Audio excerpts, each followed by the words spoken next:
मुंबईतील metro station म्हणजेच वरळीतलं आचार्य अत्रे चौक metro स्टेशनची कालच्या या पावसाच्या धुमाकुळामध्ये काय अवस्था झाली त्याची ही दृश्य आहेत कालची आणि आजची।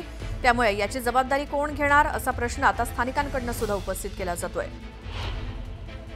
मुसळधार पावसामुळे काल आचार्य अत्रे मेट्रो स्टेशनमध्ये मोठ्या प्रमाणात पाणी शिरलेलं होतं। इतर अनेक मेट्रो स्टेशन्स आहेत, त्यापैकी एक मेट्रो स्टेशन आहे वरळी पोलीस ठाणे हे जे स्थानक आहे मेट्रोचं, त्या ठिकाणी सध्या आपण आहोत आणि इथे जर बघितलं तर अनेक ठिकाणी फ्लोअरचं गळण्याचं काम सुरू आहे।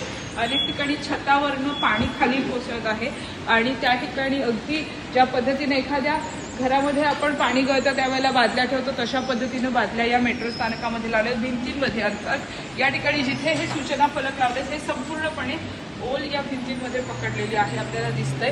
त्याचबरोबर खालती सुद्धा पाणी जमा आहे। दुसरीकडे आपण बघतोय त्या ठिकाणी तिकीट काउंटर आणि सुरक्षेसाठीची यंत्रणा आहे, त्या ठिकाणी सुद्धा आपण समोर बघतोय की बादल्या या लावण्यात आलेल्या आहे आणि या बादलीमध्ये हे पाणी जमा केलं जातं, कुठे पसरू नये पाणी म्हणून। ज्यावेळेला अशा पद्धतीचे अंडरग्राऊंड मेट्रो स्थानकं बनवण्यात येत होती त्यावेळेला कुठेही पाणी साचणार नाही किंवा सुरक्षित प्रवास असावा अशी एक अपेक्षा होती। रेल्वे स्थानकांमध्ये आपण ज्या पद्धतीने बघतो की पाणी जमा होतं, खरं तर ते उघड्यावर असतात, परंतु मेट्रो स्थानकामध्ये सुद्धा स्थिती तशीच आहे, पाणी इथे जमा होते आणि त्यामुळे मेट्रोने ॲक्वा मेट्रो किती सुरक्षित आहे हा प्रश्न आता ऐरणीवरती आहे। एकीकडे सुरक्षा भीतीचं कारण दिलं जातं तर दुसरीकडे छत गळत असल्याचं सुद्धा आपल्याला पाहायला मिळते। हर्षदसह सुनील पाटील, न्यूज 18 लोकमत, मुंबई। हे दोन दृश्य आम्ही तुम्हाला दाखवले वरळीतल्या आचार्य अत्रे चौक मेट्रो स्टेशन मधली कालची आणि आजची दृश्य।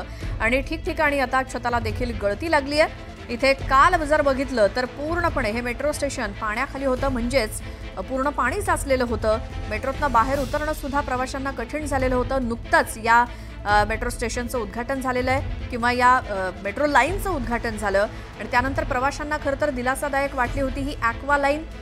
मुंबईतल्या ट्रॅफिकपासून सुटका आणि वेळेची सुद्धा बचत होत होती। मात्र या मुंबईतल्या पहिल्या पावसातच जो काही या मेट्रो स्टेशनचा पुरता धुवा उडालाय किंवा जी काही दयनीय अवस्था झाली आहे त्यानंतर मात्र सगळेच मुंबईकर एकीकडे धास्तावले सुद्धा आणि दुसरीकडे संतप्त सुद्धा झालेत, कारण जर मेट्रोची ही चाचणी घेण्यात आलेली होती यशस्वीपणे तर मग ही अवस्था कशी काय असा प्रश्न उपस्थित होतोय।